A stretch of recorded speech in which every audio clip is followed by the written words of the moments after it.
افطاری کے وقت مسنون دعائیں۔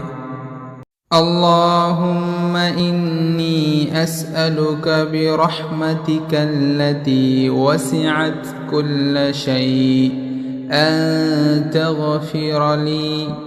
ترجمہ: اے اللہ، میں آپ کو آپ کی اس رحمت کا واسطہ دے کر سوال کرتا ہوں جو رحمت ہر چیز پر وسیع ہے کہ آپ میری مغفرت فرما دیجئے۔ اس کو روایت کیا سنن ابن ماجہ نے۔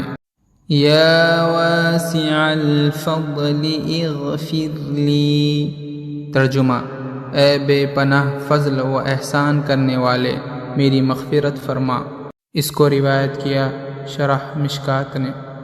الحمد للہ الذی اعاننی فصمت ورزقنی فافطرت۔ ترجمہ: تمام تعریفیں اللہ کے لیے ہے جس کی مدد سے میں نے روزہ رکھا اور جس کے عطا کردہ رزق سے میں نے افطار کیا۔ اس کو نقل کیا امام نووی رحمۃ اللہ علیہ نے۔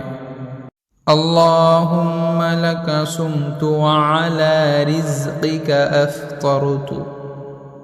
ترجمہ: اے اللہ، آپ کی خاطر میں نے روزہ رکھا اور آپ ہی کے دیے ہوئے رزق سے میں افطار کرتا ہوں۔